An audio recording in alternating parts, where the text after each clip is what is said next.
Les quiero pedir que me acompañen a la primera carta a los Corintios, capítulo 12.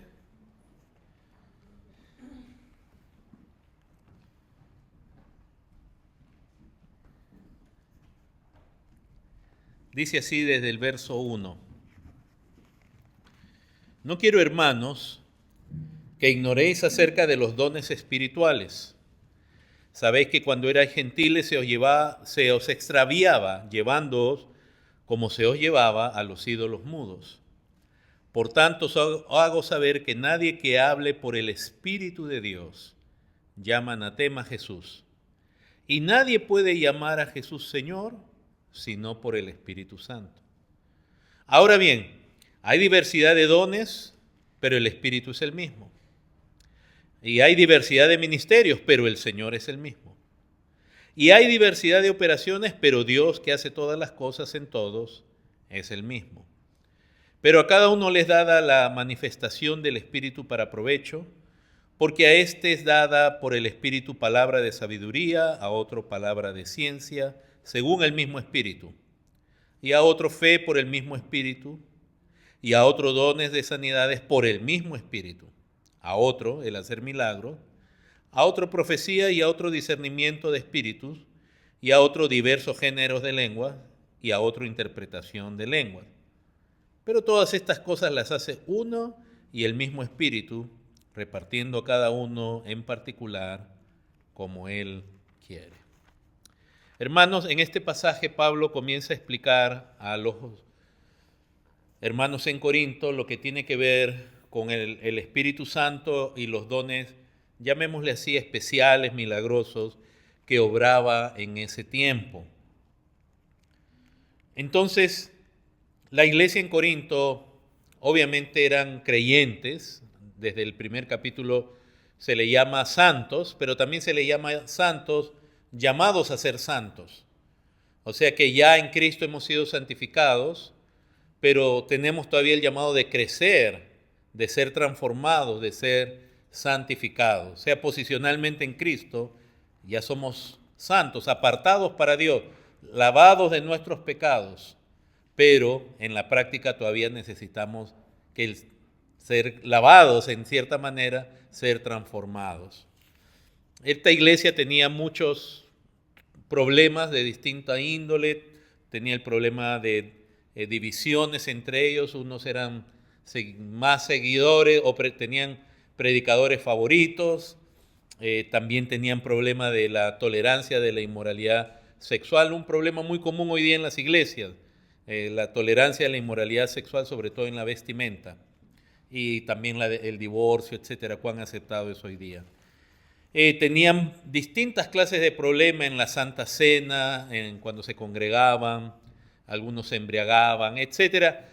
De entre los distintos problemas, uno de los problemas que tenían era cuando se congregaban. No tenían el entendimiento claro acerca de los dones y cómo debía procederse cuando ellos se congregaban. Ahora, hermanos, estamos hablando de los dones, en particular del Espíritu Santo y los dones, pero no quiero que perdamos de vista que los dones del Espíritu Santo son una parte, no son el tema central del Nuevo Testamento. Es más, por eso solo se mencionan en Corinto, digamos, estos dones especiales. No son la parte central del tema del Nuevo Testamento. Son una parte importante, preciosa. En el libro de los Hechos vemos dones, señales, prodigios, etcétera, como hemos leído también hoy día en los pasajes. Pero esto es parte de un plan de Dios eterno y glorioso, que comienza en la eternidad, donde solo hay Dios.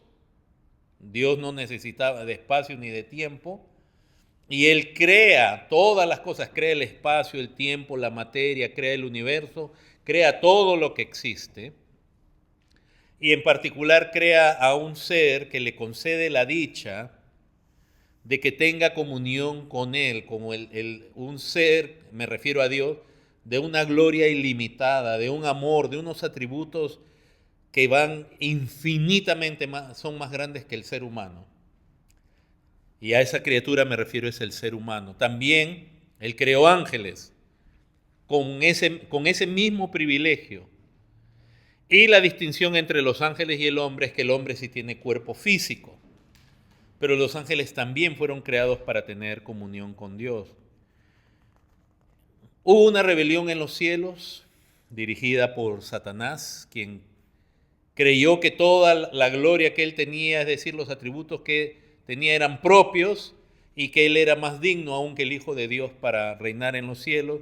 Él fue echado de la presencia de Dios de los cielos junto con los ángeles que pecaron, y él viene ya como un ser caído, corrupto, lleno de maldad. Es decir, ¿qué es lleno de maldad?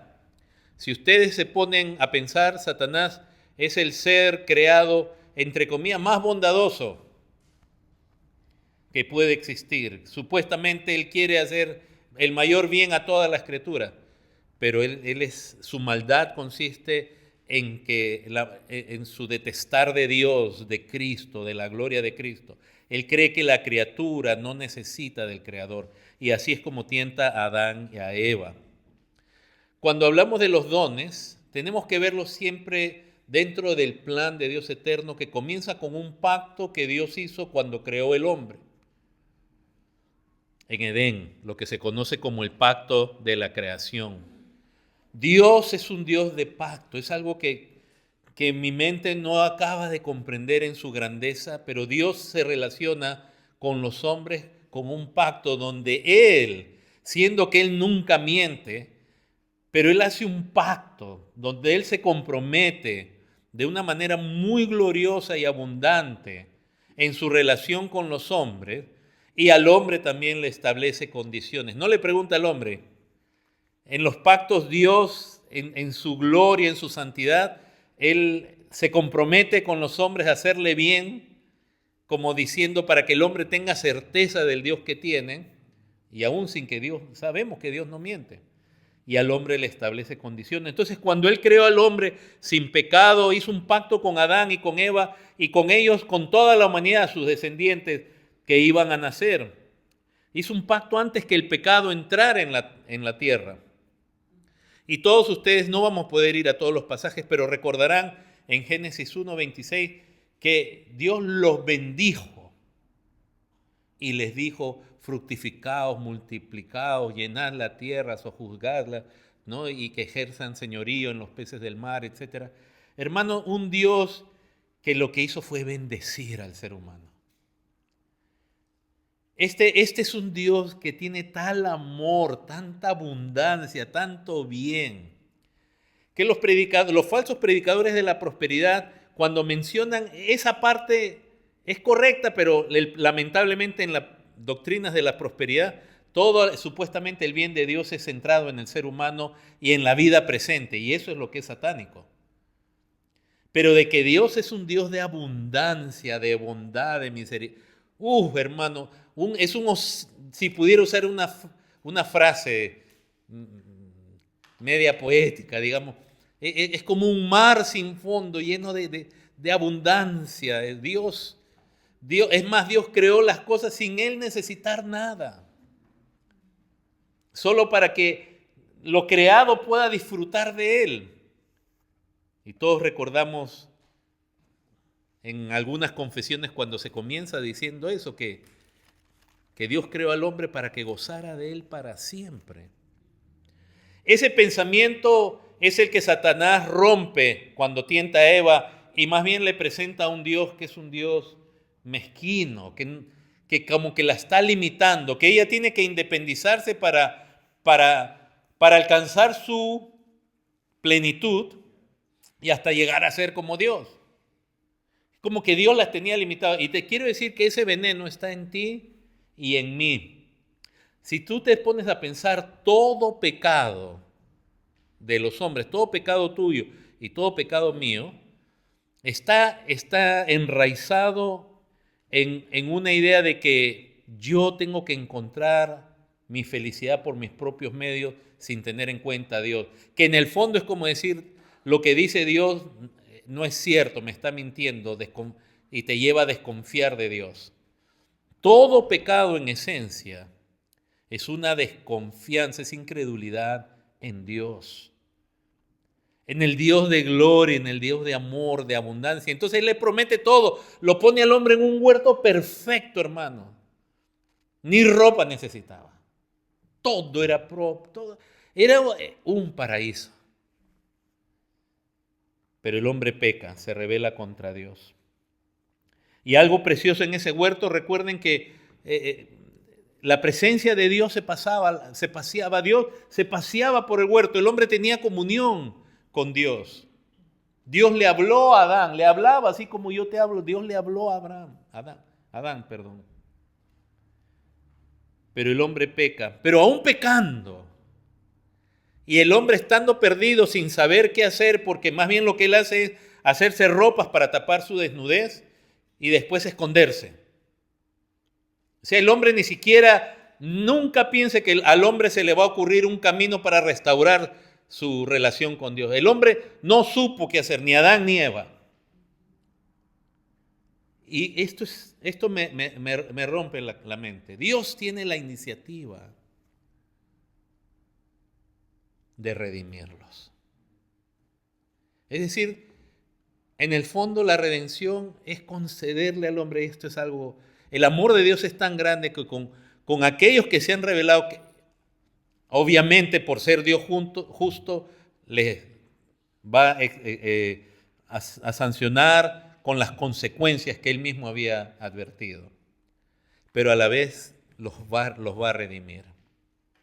Y ya desde el Génesis 3 vemos que un animal inocente muere para cubrir la desnudez de ellos.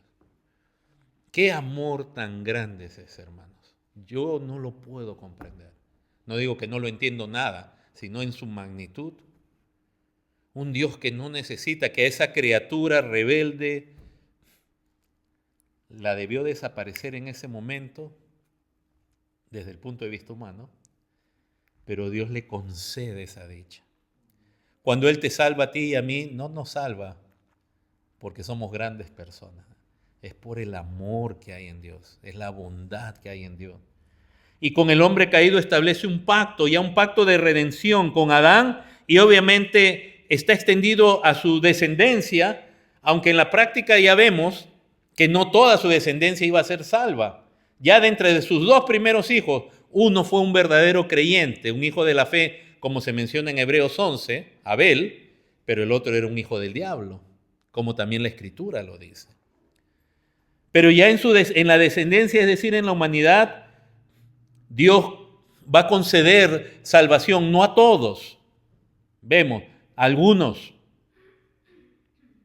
Desde el comienzo vemos esa realidad. Ahora, hermanos, toda la creación fue hecha por Dios Padre por medio de Jesucristo y con el poder del Espíritu de Dios.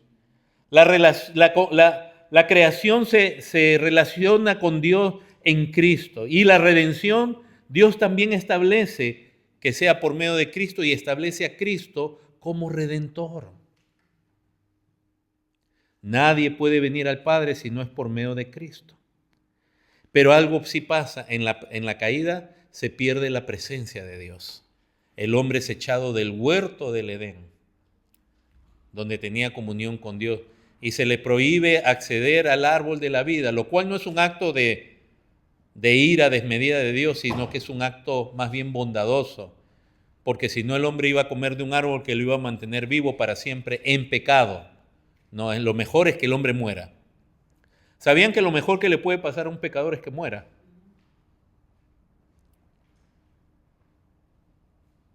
Como pecador nada más, me refiero, o sea, imagínense vivir nosotros 100, 1000 años siendo pecadores, el mundo. Miren lo que pasó nomás antes del diluvio. Esa gente vivía cientos de años en pecado, el mundo llegó a una maldad que Dios tuvo que destruir todo. A eso me refiero, no me malinterpreten. Lo mejor para el pecador es ser salvo, obviamente. Pero esa gente llegó a un nivel de maldad que Dios lo que tuvo que hacer es desaparecer la raza humana y empezar de nuevo. Y ahí la edad de los hombres comenzó a bajar. Dios mismo le puso límite al hombre. Hermanos, se pierde la presencia de Dios, y a partir de entonces, sobre todo En los patriarcas Dios tiene comunión con algunos hombres, se ve a hombres piadosos, Noé es uno de ellos, etc. Entonces Dios a Adán le promete una salvación, le promete un Mesías, un descendiente de la mujer que va a vencer a Satanás. Es tremendo el plan de Dios. Pero como hemos dicho, la tierra se llena de maldad. ¿Cuál será el nivel de maldad, hermanos? Que Dios decidió acabar con todo. Pero de ahí vemos otro nuevo pacto que hace Dios, que no es distinto. Es como uno va, es parte, todo viene desde la creación y uno va siendo parte de lo que Dios viene revelando como su pacto. El pacto que hace con Noé. Un pacto de preservación donde Él le promete que no más va a destruir la tierra con agua. Que Dios con Noé hace como un nuevo comienzo para la humanidad. Pero es interesante, hermanos, que ese nuevo comienzo con la humanidad es como Dios demostrándonos. Cuando hablemos de las doctrinas que estábamos hablando en la escuela dominical y mencionamos el tulip, la primera doctrina que vamos a hablar es la depravación total. Y es como que Dios nos dijera la depravación total, nos la muestra en Adán, él se viste de hojas de higuera y él se esconde. Él no busca a Dios. Y con el diluvio nos muestra que, miren, acaba con toda la raza humana, toda la maldad en los hombres. Va a comenzar con una nueva familia y ya en esa nueva familia hay uno de ellos tiene maldad. Sin embargo, y me refiero a Cam, que vio la desnudez de su padre, etc. Sin embargo, Dios hace un pacto con Noé que no más va a destruir la tierra con agua. Es un pacto de preservar la raza humana y los bendice. Pienses, lo bendice a Dios y hace un pacto con Él que tiene características como del pacto de la creación. Les dice fructificad, multiplicad. Es la primera vez que ya Dios le concede al hombre la posibilidad de comer carne también. Porque antes los hombres comían, aún en Adán era vegetariano, pero ahí Dios ya le concede al hombre que coma carne y le habla de que la vida es lo más importante, la vida del ser humano. Ese es el pacto de Dios con Noé. Tiempo después aparece un descendiente de Noé, Abraham, y Dios hace un pacto con él también. Y de nuevo en ese pacto le dice, te bendeciré y serás bendición. Le dice que en él serían benditas todas las familias de la tierra, todas las naciones. Abraham no era judío. No existía Israel.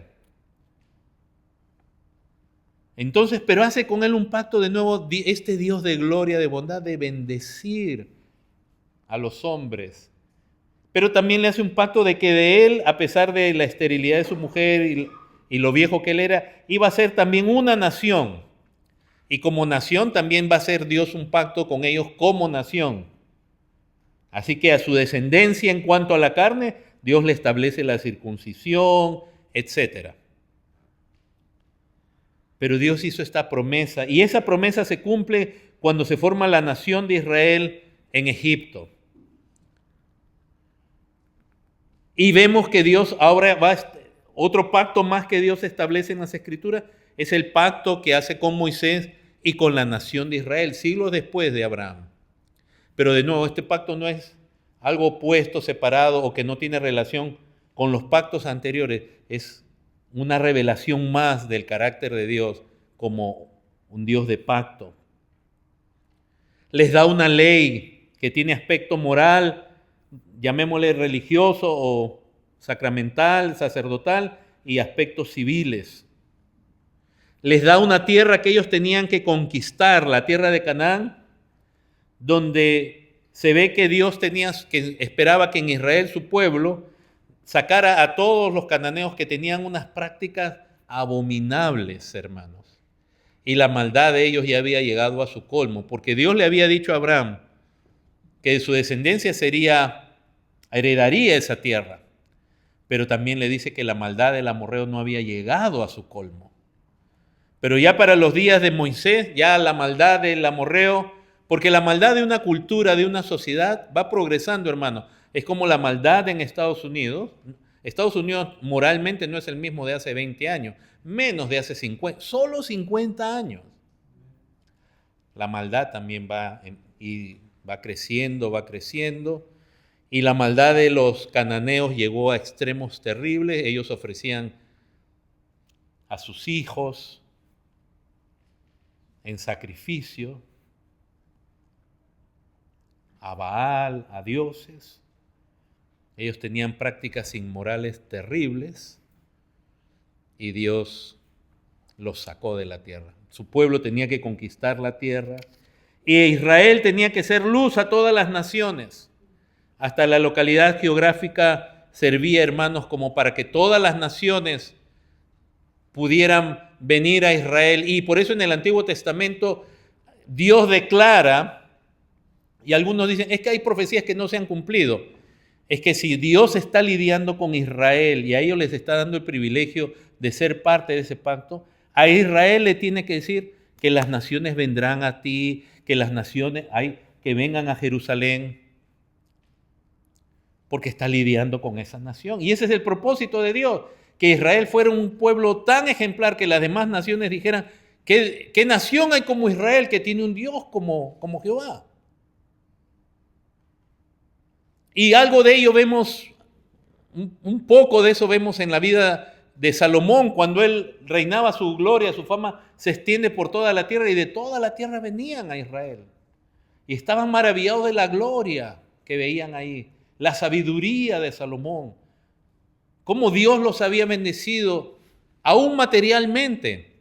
Se dice que en los días de Salomón la plata, el metal precioso, ya no tenía ni valor, de tanta abundancia que había. Pero Israel falló, y el fallo de Israel no es solamente por ser ellos israelitas. El fallo de Israel es la falla de todo ser humano, porque es la falla de la condición de ser humano. A pesar que Dios había hecho pacto con ellos, entonces miren, con Noé Dios hace una nueva familia, una nueva creación, y ya desde el comienzo, apenas pasa el diluvio y hay pecado de nuevo. Y se forma una descendencia pecaminosa. Con la ley Dios ahora establece su pacto con los hombres en una nación, y también fallan. Pero algo que hizo Dios fue poner su morada, su presencia en medio de ellos como su pueblo. Acuérdense que el hombre había sido echado de la presencia de Dios, pero ahora Dios establece un santuario en medio de ellos para vivir con ellos. Pero con el tiempo Israel falla y entonces Dios, esto lo hemos venido estudiando en varias semanas, a través de diversos profetas, de Jeremías, de Ezequiel, etc., anuncia un nuevo pacto. Porque ese pacto no funcionaba, no por causa de Dios, sino por causa de Israel.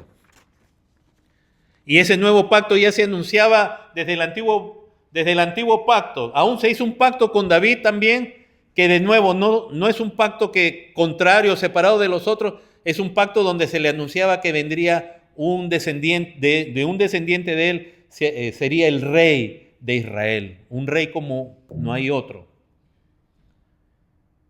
Y en el nuevo pacto, entonces, todo esto se cumple en Cristo. Cristo es ese rey prometido, Jesucristo. Y algo precioso del nuevo pacto, que es un pacto de Dios con Cristo, con Jesucristo. Es un pacto infalible. No es como el antiguo pacto, que dependía de los hombres y nosotros en la carne fallamos con Dios. Este es un pacto sellado en Jesucristo por su obra, por su vida, su muerte, y en su resurrección es vindicado. Y este pacto cancela el pacto de la ley en su aspecto nacional, en su aspecto civil y en su aspecto ceremonial. La ley en su aspecto moral sigue vigente. Pero cuando Jesucristo está acá, piensa en esto, Él mismo anuncia de esa transición. Él anuncia que aún el fin, aún la destrucción del templo venía, que es como decir, no solamente va a ser obvio que el antiguo pacto ya pasa en su aspecto ceremonial y civil, sino que viene uno nuevo y hasta el templo va a ser destruido por causa del pecado de Israel. Hermanos, en la misma muerte de Cristo, el velo del templo se rasgó en dos, de arriba abajo. El templo que separaba el lugar santo del lugar santísimo. El acceso era abierto por causa de la obra de Cristo. Pero hay una transición. Israel rechaza al Mesías. Hasta el día de hoy lo rechaza. Obviamente con excepciones. Gracias a Dios sigue habiendo descendientes de Israel que creen en el Mesías, en Jesucristo. Ese pacto requería, por lo tanto, hermanos, de parte, fijen esto, de Jesucristo, su encarnación, que se haga hombre, que viviera una vida justa, perfecta, de un amor perfecto a Dios, sin pecado. Requería que Él muriera en una muerte cruel, expiatoria, una muerte sustitutoria, en nuestro lugar también. Y este nuevo pacto iba también a requerir su resurrección, con la cual se inaugura una nueva creación.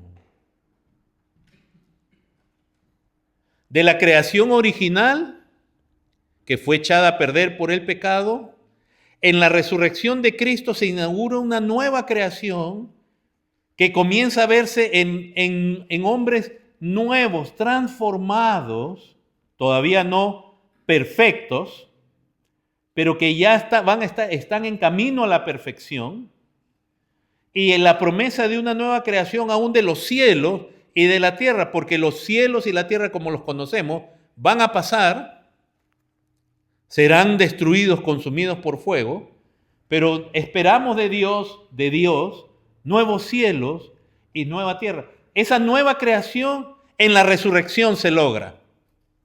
O sea, hermanos, la muerte de Cristo paga por el pecado y abre la posibilidad por la justicia de Dios, de que nuevos cielos, nueva tierra vengan a la existencia. Por eso es que la creación gime, esperando la manifestación de los hijos de Dios. Aún la creación gime.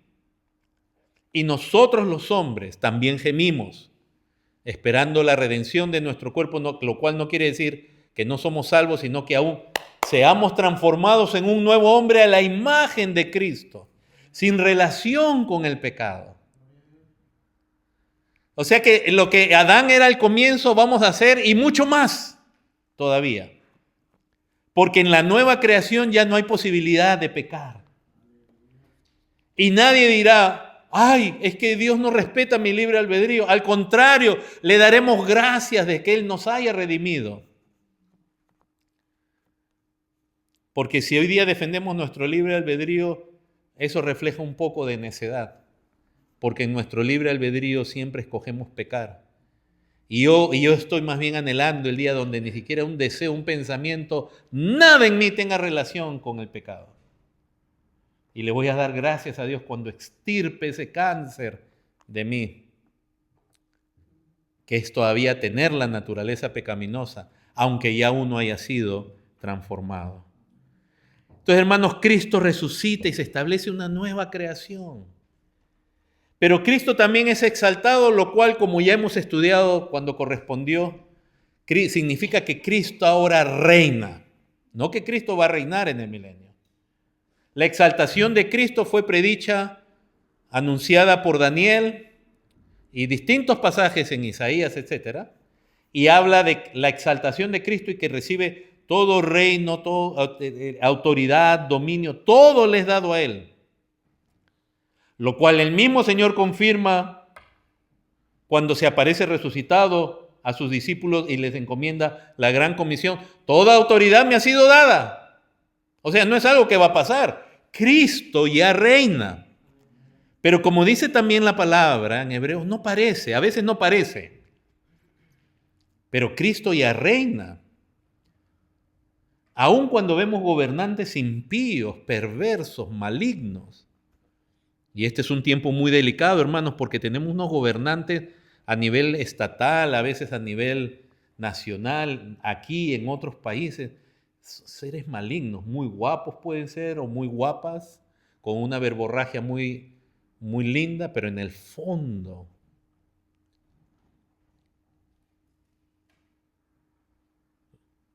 pero sin embargo Cristo reina. Cristo reina, Él pone reyes, Él quita reyes. Y siempre Él reinó, pero el valor de su reino quiere decir que Él ya no solamente pagó por nuestra expiación, resucitó dando lugar a una nueva creación, sino que ahora Él reina. Y Él envía con autoridad a su pueblo a hablar de Él. ¿Qué es predicar? ¿Qué es evangelizar? Es hablar de Cristo. Del Cristo encarnado, del Cristo que vivió una vida justa, del Cristo sufriente en la cruz, porque murió, del Cristo resucitado, del Cristo que es Señor. Y entonces por eso los apóstoles predicaban a Cristo, sobre todo Pablo hace ese énfasis, lo predicaban como Señor, no lo predicaban solamente, Él es bueno y quiere venir a tu corazón, Él es Señor. Y le daban el título más alto, el Kyrios, y por eso algunos emperadores persiguieron a los cristianos porque ellos no le daban el título superior al emperador romano, sino a Cristo. Y aún la misma acusación del Sanedrín implicaba como que este es otro rey que va a competir con el César. Y es la pregunta de Pilato, ¿tú eres rey? ¿Eres tú rey? Jesucristo le dijo, tú lo has dicho. Entonces, hermano, y junto con Cristo viene la promesa de su segunda venida. No solamente Él ha sido exaltado, sino que Él viene. Él viene a ejecutar todo lo que ha prometido. Él está reinando y Él viene un día para llevarse a su pueblo y traer después justicia a todos los que no creen en Él y le aborrecen. Y el mundo será hecho nuevo, no vienen 1000 años después. Porque la misma palabra de Dios nos muestra en 1 Tesalonicenses 4 que cuando el Señor venga va a haber resurrección y parte de la resurrección es lo que se conoce como el arrebatamiento. Entonces, si ya todos los santos son resucitados y llevados con Cristo, no queda ningún santo en la tierra. Y el Señor no va a venir otra vez nuevamente. El milenio se refiere al reino de Dios que es presente. Aun cuando parece que Él no reina y aun cuando parece que algunas profecías no se han cumplido, lo cual también tenemos que entender aspectos de profecías que no se han cumplido, primero por la desobediencia de Israel.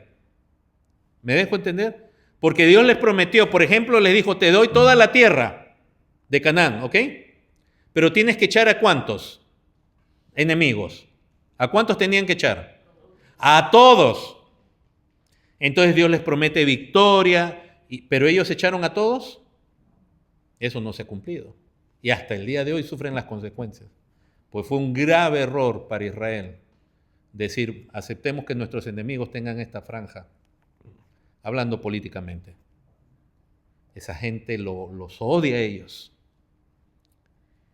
Entonces hay profecías hay cosas que Dios dijo para ellos que no se han cumplido, no se van a cumplir. Pero entonces hay un aspecto que tiene que ver con la desobediencia de Israel, que de nuevo no estamos denigrando nosotros a Israel o a los israelitas por ser israelitas. Es el hombre. Si hubiera sido otra nación, si Dios hubiera hecho pacto, digamos, con mexicanos, con latinos, los latinos hubiéramos fallado también. Porque es una lamentable característica de la naturaleza humana. Pero otro aspecto de profecías que no se han cumplido es por hermenéutica, por interpretación, porque no se entiende que en Cristo se cumplen muchas profecías, que es decir, no eran literales, sino que se referían a Cristo. Por ejemplo, la palabra de Dios nos enseña que en Cristo, el que cree en Cristo, dice que entró en su reposo, refiriéndose a la tierra de reposo. Entonces hay que entender cuando hay profecías que hablan de la tierra de reposo, y de lo que se está hablando es dando a entender que en Cristo ya entraste en el reposo. Por eso el escritor de Hebreos dice, los que hemos creído ya hemos entrado en el reposo. Aunque aquí no se conquiste ya la tierra de Canaán, ya estamos en el reposo.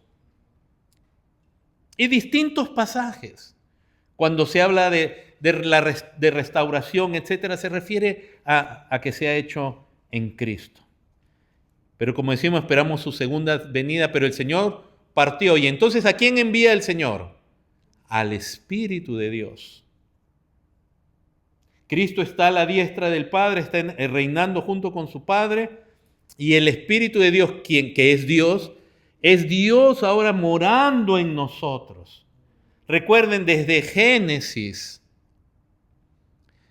donde primero el hombre estaba en la presencia de Dios y fue sacado a Dios, tener comunión con patriarcas, con hombres, a lo largo de todo el Antiguo Testamento y ahora en el Nuevo Testamento, y poniendo su morada. Pero después, como hay un nuevo pacto, esa morada también ya no vale, y Cristo en su vida, en su sacrificio, logra que ahora nosotros seamos la morada de Dios. Y es Dios viniendo a nosotros en la persona del Espíritu Santo.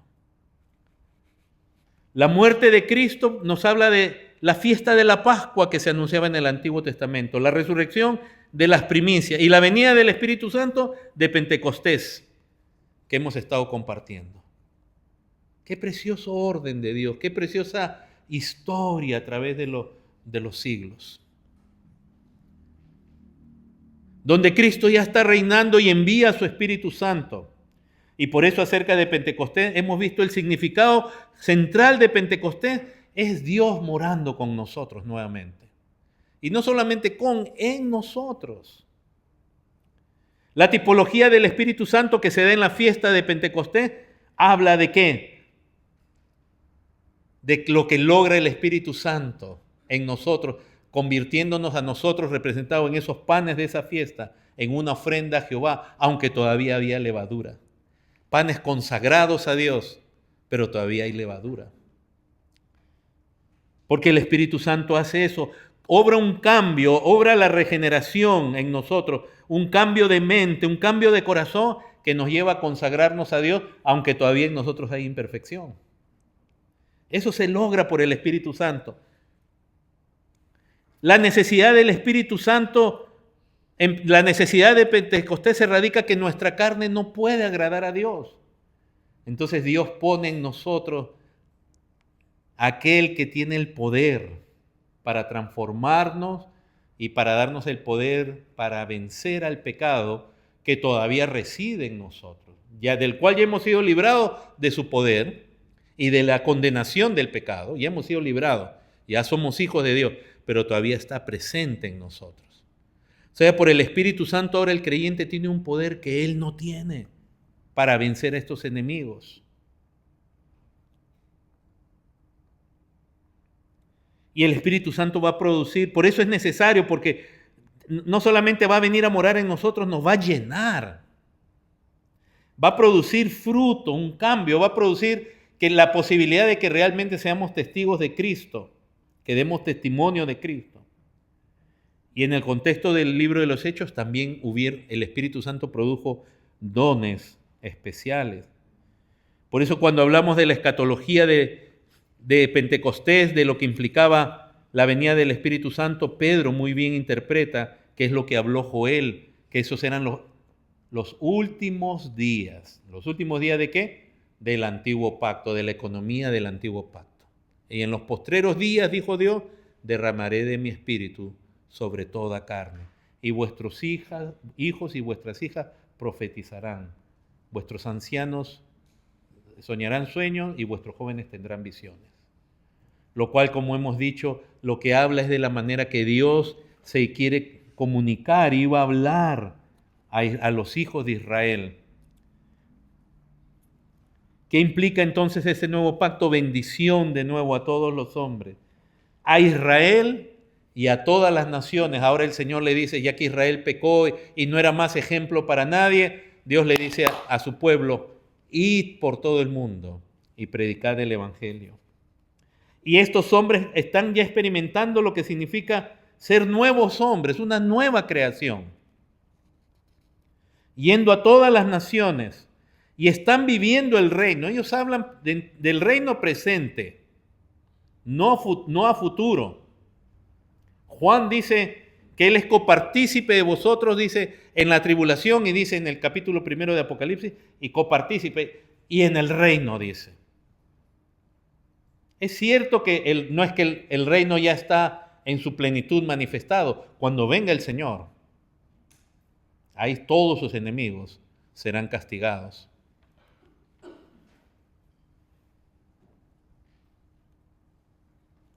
Ellos predicaban el evangelio del reino. ¿Para qué predicar algo que recién se va a cumplir en el milenio? El mismo Señor Jesús les hablaba acerca del reino, les dio parábolas del reino.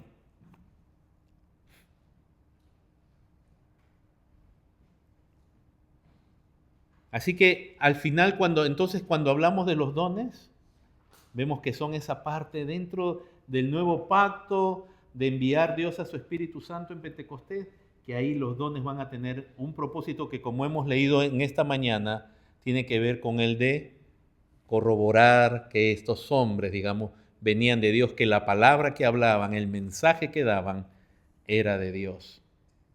Eso ya lo hemos leído hoy día. Entonces, hermanos, cuando el Señor, recuerden, envía a sus discípulos, les dijo que toda autoridad, toda potestad me es dada, id y haced discípulos a todas las naciones. Los envió a que predicasen en su nombre arrepentimiento y perdón de pecados. Y eso está en Lucas 24, y él les dijo, yo os enviaré la promesa del Padre. En Marcos dice que prediquen el evangelio a cada criatura y estas señales seguirán. Y habla de distintas señales que iban a ser el testimonio de que Dios estaba, y este es el contexto, estableciendo un nuevo pacto que ya lo había establecido en Cristo. Las señales eran para demostrar que este es un nuevo pacto. Echar fuera demonios, hablar nuevas lenguas, tomar serpientes, beber cosas mortíferas, venenos, sanidades. Todo eso tenía ese contexto.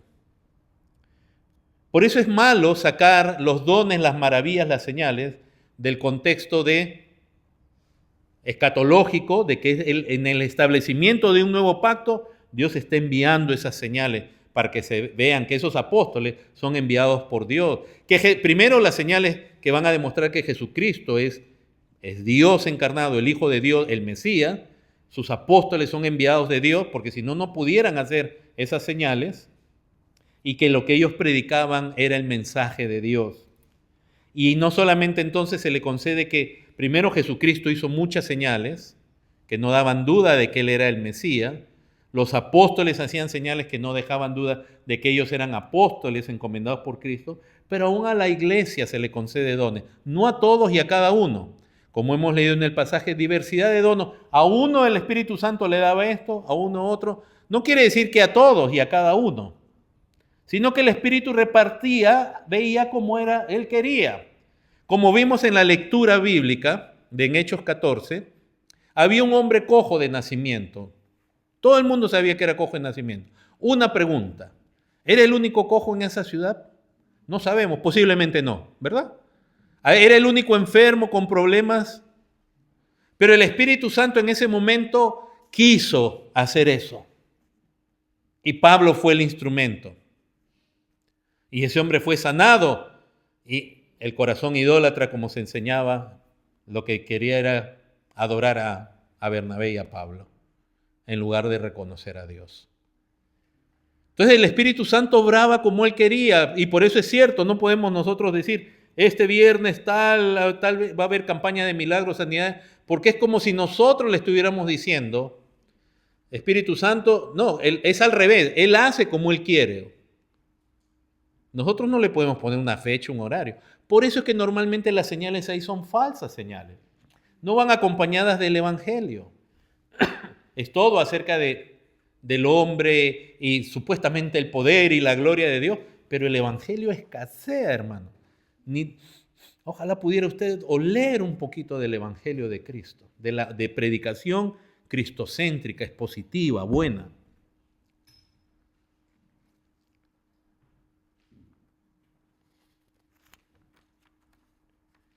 Así que Dios usó, Pablo mismo daba testimonio que Dios lo usó a él poderosamente en Romanos 15, con las palabras y con las obras. Si alguien está apuntando, eso dice Romanos 15, 18 a 19.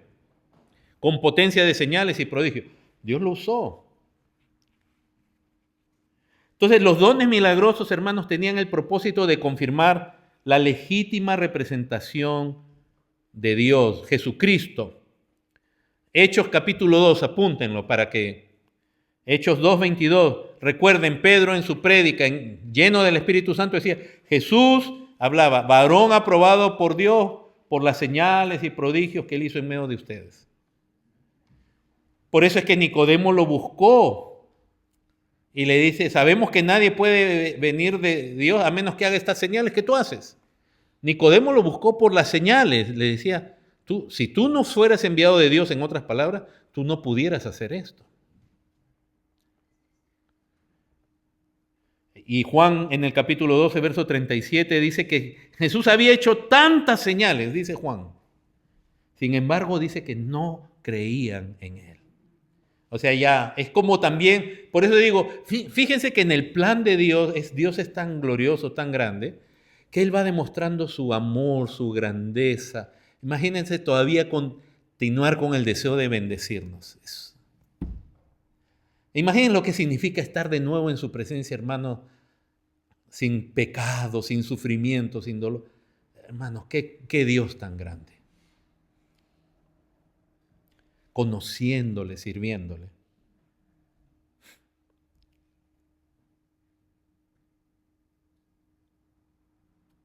Pero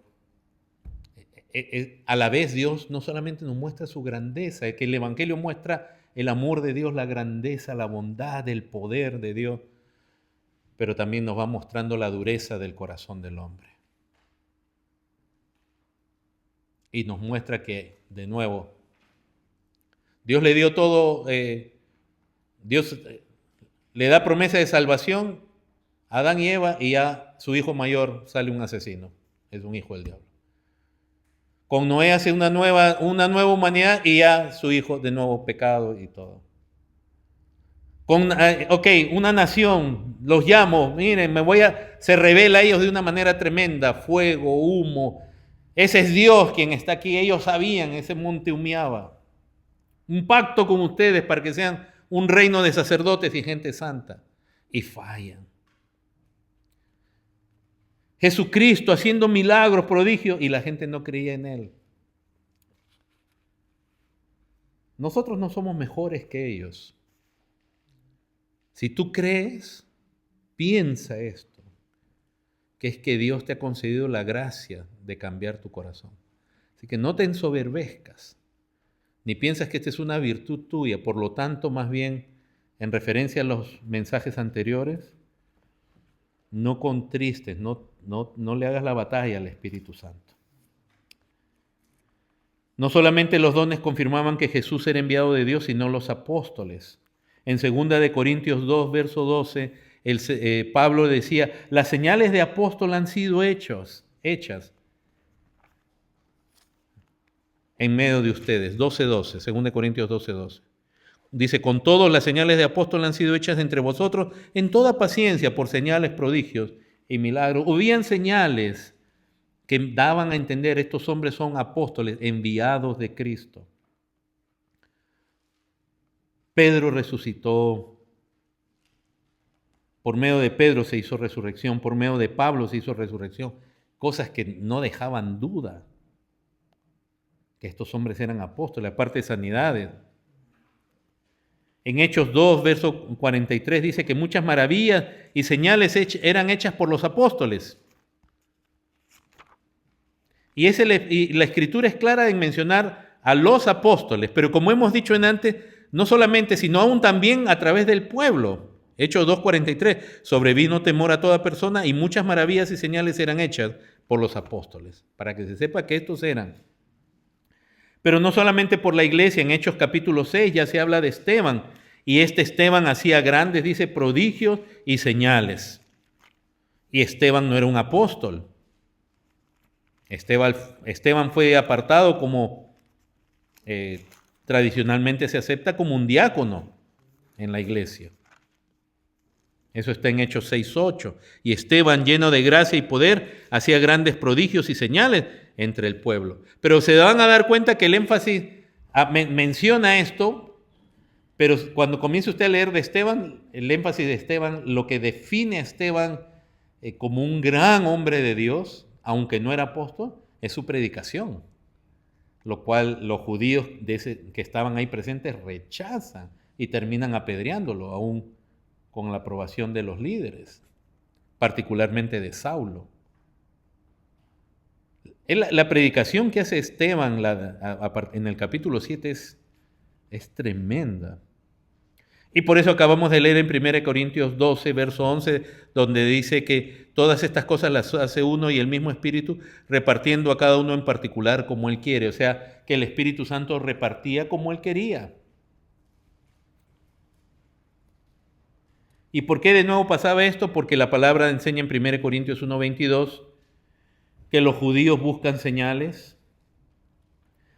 Cuando Dios lo envió a Moisés, lo envió con señales a los ancianos del pueblo, porque Moisés le dijo, ellos no van a creer que tú me has hablado. Y entonces Dios le dio la señal de la vara que se convertía en serpiente, de su mano que se convertía en leprosa y de nuevo era sanada, y de tirar agua del Nilo en la tierra y que se convertía en sangre.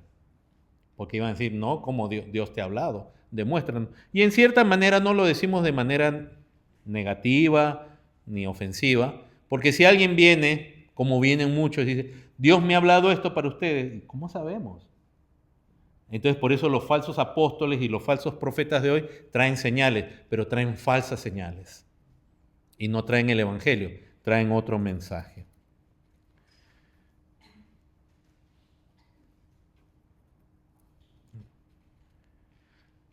Hermanos, ahora veamos las señales milagrosas en el contexto de la historia de la redención. Han habido solo 2 épocas en toda la historia de la humanidad donde ha habido abundancia de señales milagrosas. Y por eso yo hablé del plan de redención y me tomé unos minutos para que visualicemos que Dios está obrando a través del tiempo. El primero fue con Moisés y la salida de Israel de Egipto. Y el segundo ha sido con nuestro Señor Jesucristo, el establecimiento de los apóstoles y la iglesia. En el resto de la historia de la humanidad no quiere decir que Dios deja de ser Dios ni pierde poder, pero usted puede leer las Escrituras y no quiere decir que Dios cesa absolutamente, pero esa abundancia de señales y milagros increíbles que Dios hizo por medio de Moisés, usted no los vuelve a ver en las Escrituras. Después usted va a ver a Josué, ¿no? Orando, pidiendo a Dios que se detuvo el sol, algo increíble. Cuando ellos cuando ellos cruzan el Jordán, el río se seca. Pero no más. Después usted va a leer que de nuevo el énfasis de Dios fue al dar las señales, es decir, Moisés es mi siervo, yo lo he enviado y esta es mi palabra, a él escúchenlo.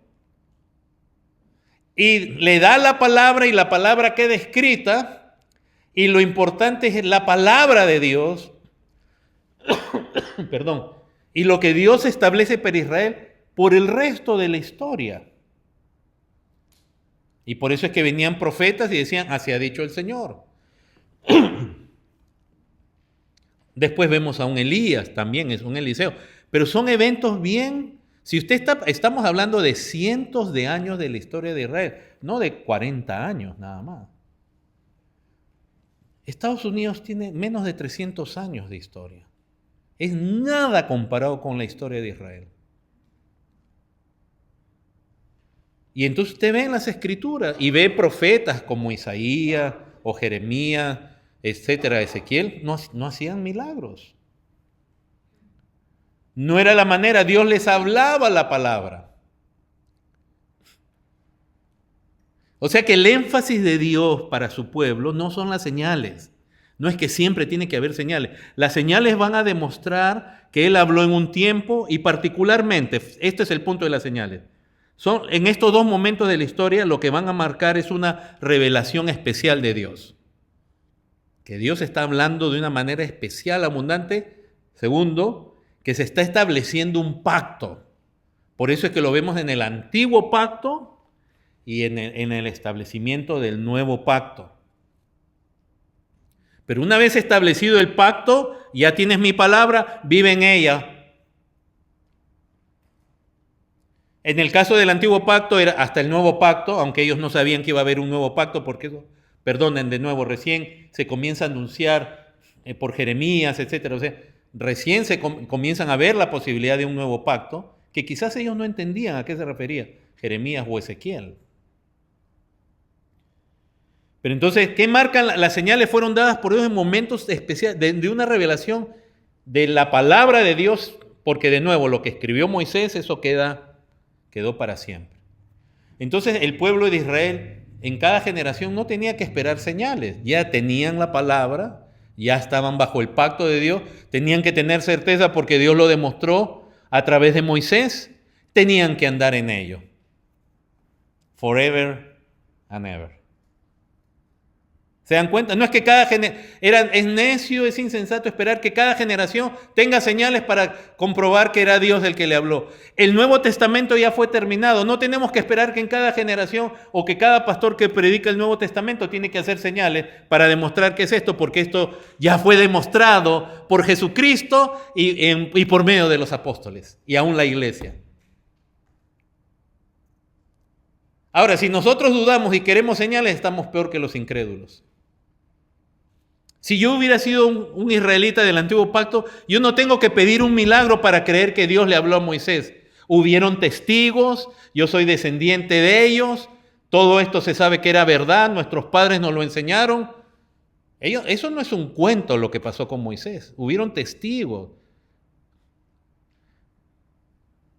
Lo que yo tengo que hacer es seguir la palabra, el pacto que Dios ha establecido. Y lo mismo es en el Nuevo Testamento. Entonces, fueron dos momentos especiales en la historia de la redención, de revelación especial, de establecimiento de un pacto, sea el antiguo o el nuevo, y periodos muy especiales de salvación y redención. Con Moisés lo sacó de Egipto. Y con Cristo nos salvó para siempre. O sea, las señales tienen ese contexto, no es para que todo el tiempo estén pasando. Ahora, si tú necesitas de señales, si alguien necesita señales, sinceramente, porque yo no necesito de señales para saber que Cristo fue real, que Cristo resucitó. Hay gente que hoy día no cree que Cristo resucitó, cuando no solamente lo dicen testigos que murieron dando testimonio que era verdad. Algunos de esos testigos ni creían ellos mismos que Cristo había resucitado. Algunos, no todos, de sus discípulos, y cuando lo vieron resucitado, Tomás se quedó. Y él muere después, según la tradición de la historia de la iglesia, martirizado, confesando la resurrección de Cristo. En ambos periodos, entonces, hermanos de la historia, Dios establece un pacto, da revelación especial, lo cual queda para las siguientes generaciones, para que obedezcan, hasta que llegue la siguiente etapa de la redención. ¿Hasta cuándo tenemos que obedecer nosotros, hermanos? Sí, pero ¿hasta cuándo? Muy bien, siempre, obviamente. Pero ¿hasta cuándo? ¿Qué etapa de la redención estamos esperando? La venida de Cristo. Y no es que después ya no tenemos que obedecer, ya se completa este periodo y vamos a estar por siempre ya con Dios. Ahí no hay una nueva etapa. Ahí seguimos ya con Dios, este Dios de pacto, de amor, de misericordia, de redención para siempre. Es precioso es Dios, mano. Eso es glorioso. Entonces, por ejemplo, el antiguo pacto quedó establecido por muchos siglos hasta que vino el nuevo pacto. ¿Y el nuevo pacto qué hizo con el antiguo? Siempre hacemos el énfasis, no en su parte moral, pero en su parte ceremonial, civil, etc. El antiguo pacto quedó desechado. Clarísimo se dice en el libro, en la carta a los Hebreos. Y es más, se anuncia desde el antiguo que va a haber un nuevo pacto y el antiguo va a pasar. De la misma manera, hermanos, por eso la ley dada a Moisés fue una revelación especial que quedó establecida hasta que vino Jesucristo, quien es la revelación final de Dios. Y a través de él y sus apóstoles se nos declara la palabra de Dios que tiene perfecta armonía con todo lo que Dios ha dicho desde Génesis, con el antiguo pacto también, y cuyo cumplimiento se da ya en la venida del Mesías.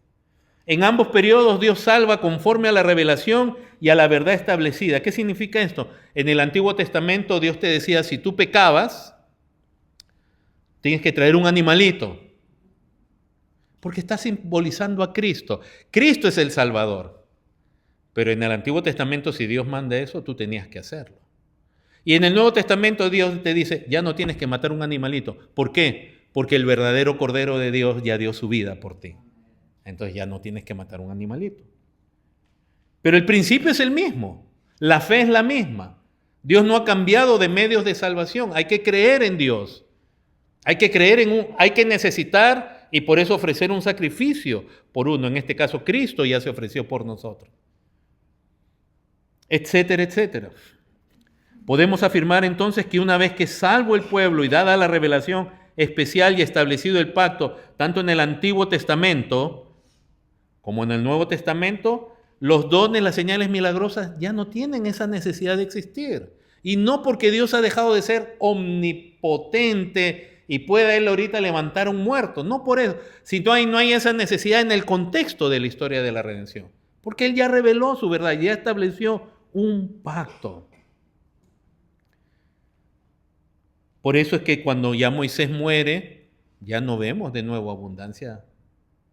No vemos milagros en David, en Isaías, podemos mencionar a cuántos, pero sí hubieron momentos particulares. Y pudiéramos tomar tiempo, no hoy día, ya no, ni la próxima semana también, me refiero en un futuro, si habláramos de Elías y por qué Dios obró así.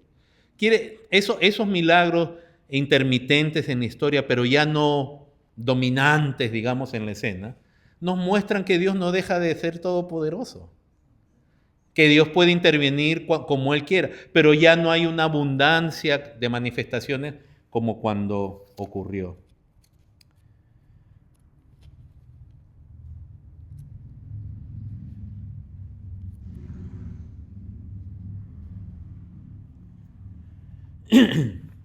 Hermanos, por eso en el libro de los Hechos vemos señales milagrosas. ¿Cuándo fue escrito el libro de los Hechos? Viene el Espíritu Santo, es Pentecostés. Cristo acababa de resucitar semanas atrás. Ha sido ya establecido un nuevo pacto por la sangre de Cristo, pero ahora vemos la implementación de ese nuevo pacto y por eso Dios manda señales abundantes. Cuando ustedes lean, yo se los voy a leer rapidito, pero cuando ustedes lean con tiempo el libro de los Hechos, Pedro comienza hablando de Jesús como varón aprobado por Dios por las señales y prodigios. Luego ya hemos visto en Hechos 2:43 que muchas señales eran hechas por los apóstoles. En el capítulo 4, verso 30, ellos cuando oran los apóstoles, después de haber sido reprendidos por el Sanedrín, le oran a Dios, dice, ¿no? que les piden a ellos, en otras palabras, vamos a decirlo así, valentía para hablar acerca de Cristo. Y le dicen así al Señor, mientras extiendes tu mano, para que, acompáñenme mejor, porque algunos si no, ahí se me puede dormir con los ojos abiertos, no vamos a dejar eso. Hechos 4, rápidamente, verso 29, ahora Señor, mira sus amenazas y concede a tus siervos que con todo de nuevo, ¿qué? Hablen tu palabra. ¿Se dan cuenta que el Evangelio, el mensaje de Dios, la revelación que Dios estaba dando, eso es lo central? Mientras extiendes tu mano para que se hagan sanidades y señales y prodigios mediante el nombre de tu santo Hijo Jesús. Lo cual no quiere decir que usamos el nombre de Jesús como abracadabra para que hayan milagros, sino mientras están ellos, están representando a Cristo, están exaltando a Cristo. Y ahí entonces cuando hubieron orado el lugar, el que estaban congregados tembló y todos fueron llenos del Espíritu Santo y yo lo he dicho varias veces, no se ponían a girar, a revolcarse en el piso, a vomitar, a gritar, a temblar sin control. ¿Qué hacían? Hablaban con denuedo. Todas esas señales, desmayarse, todas esas son falsas señales, hermano. Que a veces, yo lo digo esto y les quiero enseñar, hermanos, que aún buenos creyentes, en ingenuidad, por no conocer las Escrituras, creen y son parte. ¿Y quién no quiere a veces una experiencia espiritual? La semana pasada hablamos por qué pasan esas cosas aún en buenos creyentes. Pero hay muchos que son falsos creyentes y estafadores. Ahora, ¿qué dice en el capítulo 5, verso 12? Miren, los apóstoles diciéndole que por tu mano concede, pero en el capítulo 5, 12 dice, y por la mano de los apóstoles se hacían muchas señales y prodigios en el pueblo. ¡Qué tremendo! ¿Cuál era esa mano de los apóstoles? No dice las manos de los apóstoles, la mano, el poder de Dios. Y ahí hemos visto Esteban en el capítulo 6. En el capítulo 8 se habla de Felipe. Verso 5. Entonces Felipe, descendiendo a la ciudad de Samaria, cuando hay la persecución en Jerusalén, acá se comienza a cumplir la gran comisión porque tenían que ser ellos testigos de Dios en Jerusalén, Judea, Samaria. No habían ido a Samaria, entonces Dios trae una persecución para darles un empujoncito. Y cuando Felipe desciende a la ciudad de Samaria, ¿qué hacía? Les predicaba a Cristo. La gente unánime escuchaba atentamente las cosas que decía Felipe, oyendo primero, pero también viendo las señales que hacía. Felipe no era un apóstol, porque de muchos que tenían espíritus inmundos salían estos dando grandes voces, muchos paralíticos y cojos eran sanados, y así que había gran gozo en aquella ciudad. Hermanos, por eso hoy día hay tanta falsificación de dones, de señales. Ellos cuando sanaban, cuando Dios los usaba, hermanos, sanaban gente que todo el mundo conocía, de cosas que un hombre que paralítico que nunca, como se hizo en la lectura bíblica, que nunca había caminado. Y por eso ellos decían en el nombre de Jesús. No es una palabra mágica. Tú puedes decir en el nombre de Jesús 20,000 veces y de pronto Dios no está contigo.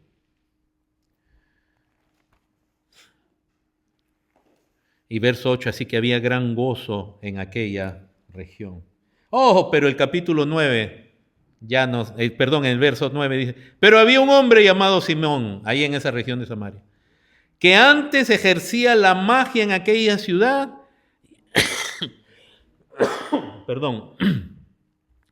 y había engañado a la gente de Samaria, haciéndose pasar por algún grande.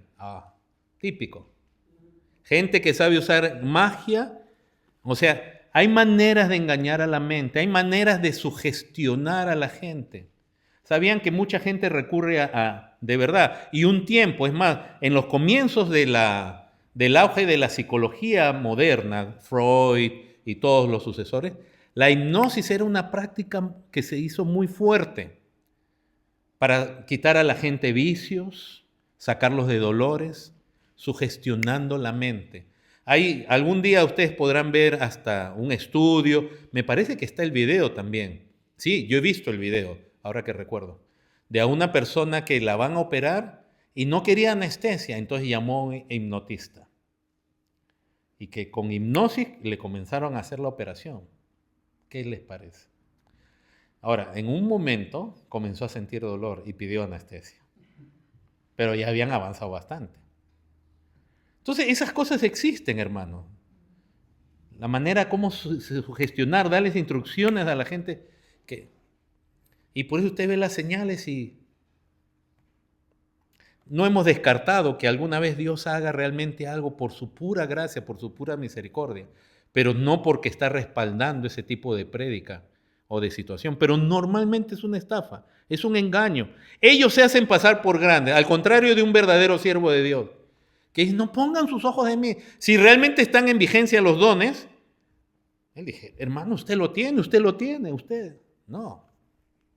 El hombre de Dios, el ungido. Y todos, dice que oían atentamente todos, miren la ingenuidad de la gente, desde el más pequeño hasta el más grande, diciendo, este es el gran poder de Dios. Sí, la gente cree que es el gran poder de Dios. Y le estaban atentos porque con sus artes mágicas les había engañado mucho tiempo. Pero cuando creyeron a Felipe, que anunciaba ¿qué? ¿Qué anunciaba en el verso 12?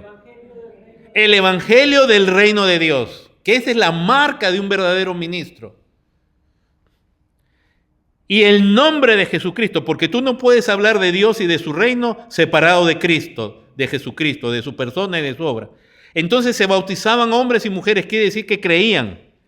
También creyó Simón mismo y habiéndose bautizado estaba siempre con Felipe, pero lo que le llamaba la atención a él era, viendo las señales y grandes milagros que se hacían, él estaba atónito. Él no hacía esas cosas. Él no hacía esas cosas.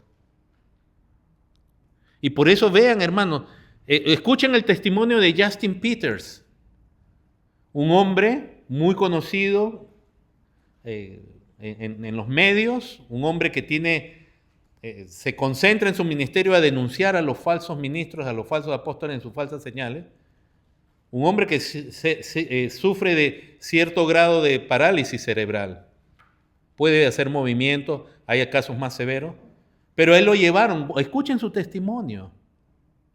A todos los que iban con parálisis cerebral, con cosas realmente polio, cosas así, a un lado, nunca lo llevaban al frente, porque esos saben que no pueden sanar eso. Y como alguien hasta dijera, lo dijo con tono como Elías burlándose de los profetas, si estos fueran verdaderos hombres de Dios con ese don, que lo ejercen cuando ellos hacen sus campañas. Por eso es que ellos necesitan de campañas de avivamiento y cosas así, porque ahí la música, tienen que hacer ambiente. La música, o te ponen música muy suave, aleluya, que es un lindo canto, pero para que la gente, o te ponen bum, bum, bum, bum, bum, para que no puedas pensar. Y todo un ambiente, y la gente tiene que estar así en grupo, o sea, ellos no hacen sanidad de a 2 o 3, no, tiene que haber una multitud.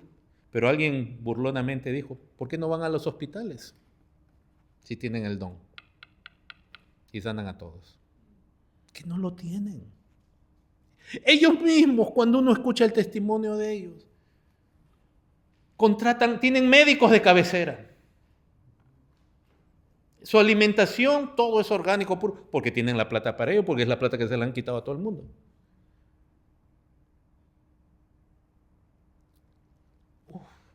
Y todos ellos mueren de enfermedades.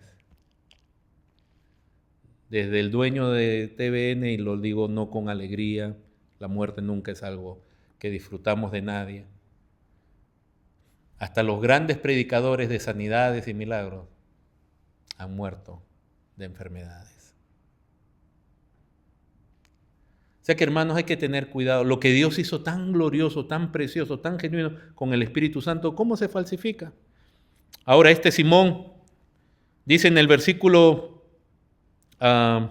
18, cuando vio Simón que por la imposición de las manos de los apóstoles se daba el Espíritu Santo, les ofreció dinero diciendo, dadme también a mí el Espíritu Santo. Verso 19, ¿qué dice? Dadme a mí también, ¿qué? La pregunta es, ¿tú quieres realmente el Espíritu Santo o quieres el poder?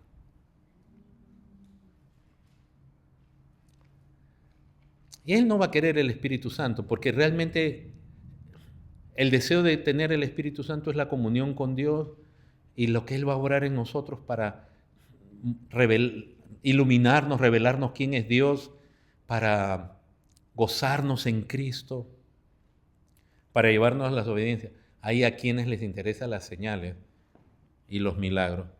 Entonces, ¿qué dijo? Les ofreció dinero. Esta es la gente que cree que hay que dar algo por los bienes de Dios. Estos son los hombres que piden una ofrenda, un pacto, una semilla. No veo una semilla. Falta acá, si no hay fe, porque la semilla habla de tu fe y Dios no puede hacer milagros si tú no tienes fe. Dios necesita de la fe nuestra para hacer un milagro. Mal comprendiendo los pasajes como el que hemos leído esta mañana y aún en los evangelios, donde cuando la palabra dice, vio fe que tenía para ser sanado. Esta gente es al revés, esta gente cree por eso que uno mueve a Dios. La fe de ellos es un poder, es una fuerza que activa a Dios. Si no, Dios está atado. Y hay gente que te dice, demuestra, uno ve una semilla. Y normalmente esa semilla, ¿qué es? Tú no le puedes traer una mazorca de maíz. Ahí está la semilla.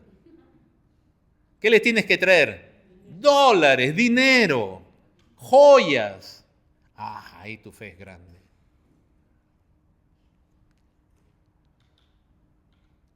Y supuestamente ellos te dan. Tenemos que ver siempre que la fuente es Dios, no es ningún hombre.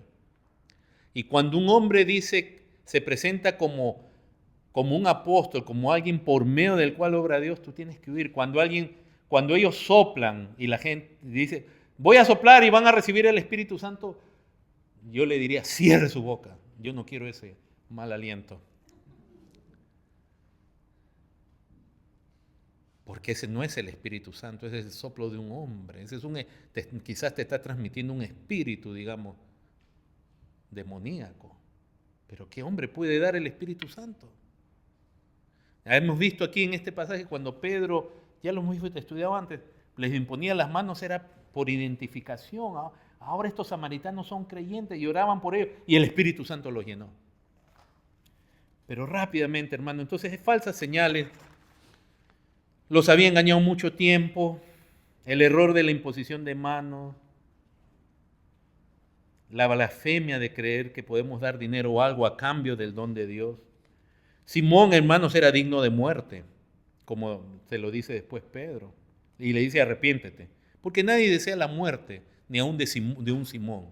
No dice arrepiéntete, pero esta gente a veces es tan maligna, como este hombre famoso aquí en Estados Unidos, que tuvo el descaro, hermano. Una de las cosas más desagradables que he visto en mi vida es ver a Benny Hinn salir en la televisión y decir, me he arrepentido de haber hablado del Evangelio de la prosperidad.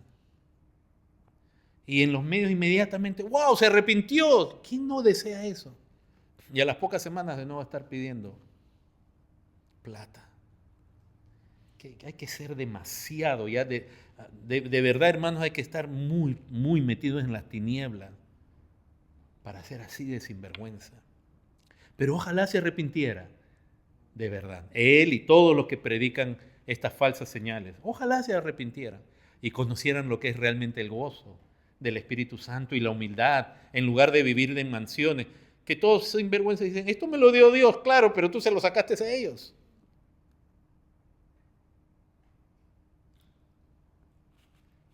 Y pavoneándose de sus aviones privados y su vida de lujo. Y ojalá fuera, voy a cambiar, digo, ojalá fuera solo eso en Estados Unidos, pero en América Latina está de moda esos predicadores, todos vistiendo fino. Ojalá fuera con dinero de su negocio, pero hacen negocio de las cosas de Dios. En cambio, Felipe presentaba a Cristo, presentaba el reino. Solamente yo voy a terminar con esto, la hora ya nos ganó. Hermanos, recuerden que también existen señales falsas. En 2 Tesalonicenses, capítulo 12, nos habla del hombre de pecado, del hijo de perdición, que viene con gran poder, señales y prodigios mentirosos. Pero su engaño está dirigido a los que se pierden porque ellos no han creído al amor de la verdad para ser salvos. Existen falsas señales también. Así que no crean también cuando ocurre algo, digan, esto es de Dios. Escuchen el mensaje. ¿A quién se glorifica? El hombre de pecado, el hijo de perdición, se hace pasar por Dios.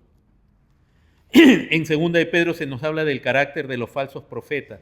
Ellos introducen herejía, niegan el señorío de Cristo, son avaros, tienen palabras fingidas, van a ir a la condenación.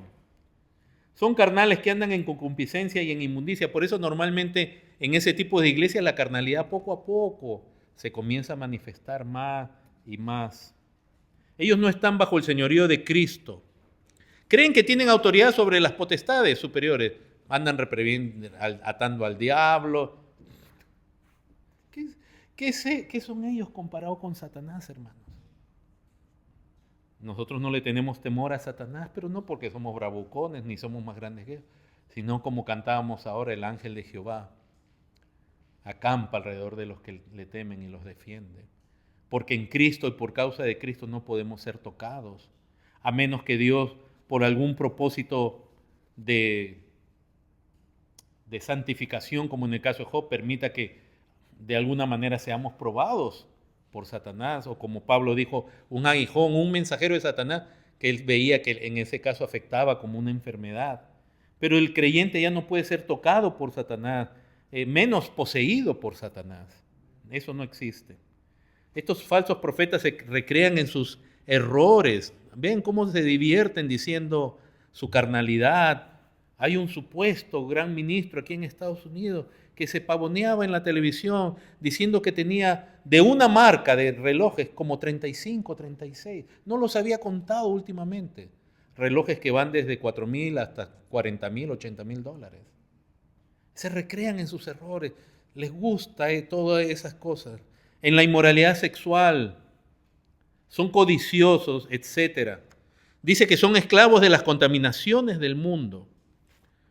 Y Pedro les llama apóstatas. Solo para que apunten, en Deuteronomio 13 se nos habla del verso 1 al 5 que ten cuidado, le decía Dios a Israel, si aparece un profeta o soñador de sueño. Aun si se cumpliere la señal que dice, pero te guía a otro Dios, no lo escuches.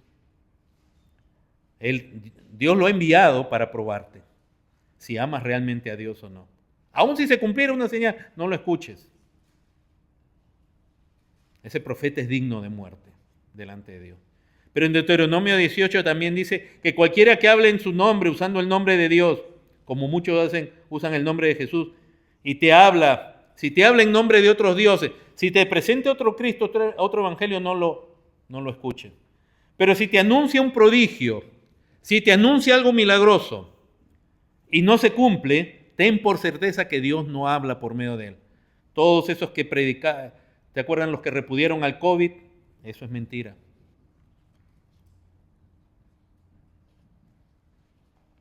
Hay profetas que mienten para apartar a la gente. Ellos saben que están apartando a la gente del camino de Dios. Entonces, ten cuidado con estas frases.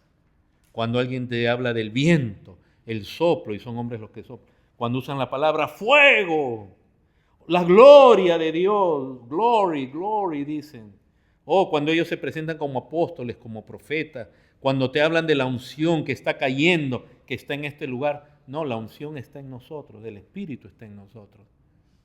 Y eso no se ve en eventos. Cuando te hablan de que han recibido una revelación, cuando le imponen las manos a cualquiera, cuando te hablan de descansar en el Espíritu, lo cual para ellos significa caerse y dormirse, o perder la conciencia, cuando te hablan de la risa santa, que dicen que es el vino del Espíritu que nos embriaga, cuando ves contorsiones, convulsiones, sacudidas, eso es lo que se conoce aún en el hinduismo como el espíritu del Kundalini. Religiones paganas lo practican. Cuando comienzas a bailar, a correr alocadamente, eso no hace el Espíritu Santo. ¿Qué virtud tiene bailar o correr alocadamente? Igualmente hablar en lenguas ininteligibles realmente no es algo de Dios. Es un fenómeno que pasa aún a veces lamentablemente en creyentes genuinos. Sanidades que no se pueden comprobar. Las danzas proféticas que hay hoy en día. ¿De cuándo la danza fue parte de la obra del Espíritu Santo? ¿Cuándo? En las Escrituras. Eso viene del paganismo. El aceite santo te dicen. Cuando te hablan de que te van a comunicar la unción con prendas de vestir y te tiran su chaqueta y el que recibe supuestamente es el manto de Elías y ¡pum! Se cae. Cuando te tiran agua, gestos. A Yani le mostré un video de donde un tipo estaba ungiendo a otro pastor y le tiró harina en la cabeza. Te voy a ungir con harina y le tira como 4 libras de harina. El pobre quedó. Es que ya, si tú no crees en la palabra, tú puedes creer en cualquier señal. Algunos, ahora existe la patada, la unción de la patada. Hermanos, hay unas cosas, y les quiero decir, en África, eso es espiritismo puro. Se practica espiritismo puro en llamadas iglesias cristianas. Aún en nosotros estamos, a pesar de lo que se ve, estamos en pañales. Cuando la gente se pone a discutir con demonios y comienzan ahí, Cuando un líder te dice, me salí de mi cuerpo, visité tal lugar, estaba fuera de mi cuerpo, o fui al cielo. ¿Para qué quieres ir al cielo? ¿Qué nos puedes decir tú del cielo que no está en la Escritura? Y si alguien le añade o le quita, sea maldito, dice. ¿Para qué vas a ir al cielo? Hubo alguien que dio testimonio y dijo que se fue al cielo, y no vio a Dios. ¿A qué cielo habrá ido? Cuando gente dice que tiene una visión y vio al Señor, un predicador muy famoso en América Latina hablaba estos días con algunos de los hermanos, muy famoso en el pentecostalismo, decía que él en una noche se le apareció el Señor. Y estaba escuchando y decía, ¿qué va a decir? Y de pronto dice que lo cargó en sus brazos como un niño.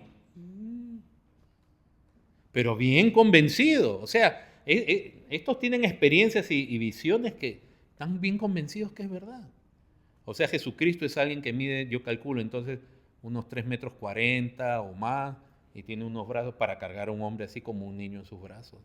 Ese es Jesucristo. O sea, ¿y de qué nos edifica eso? O que el Señor me habló. Otro dijo que lo fue llevado en un carro de fuego. Tuve una visión, un sueño. Cuando se nos llama a hacer guerra espiritual, a lo cual Dios no nos llama. Dios nos llama a predicar el Evangelio. A tomar dominio, dice, sobre el enemigo, sobre naciones. Ese lenguaje no es el lenguaje bíblico. Cuando te dicen Dios te quiere llevar a otro nivel, ¿qué palabras son esas? Son muy místicas. ¿Qué otro nivel? Dios quiere que crezcas en Cristo, y en humildad y en servicio. Cuando te dicen que Dios no quiere que te enfermes. Cuando te dicen que tú puedes atraer a ti o el bien o el mal. Por eso con tu palabra, la palabra produce vida o muerte. Y te hablan de la confesión positiva. Tú atraes lo que honras, te dicen, tú los atraes con tu palabra. Cuando te dices no sean legalistas, los cristianos también se divierten, pongamos salsa, saquemos nuestras parejas de aquí. ¿Qué es esto? Cuando te dicen demos un grito de júbilo y todos gritamos ¡uh! Parece que cuando alguien mete gol y todos gritan gol. Cuando te digan que la fe autoriza a Dios lo que va a hacer. Te invito a poner de pie.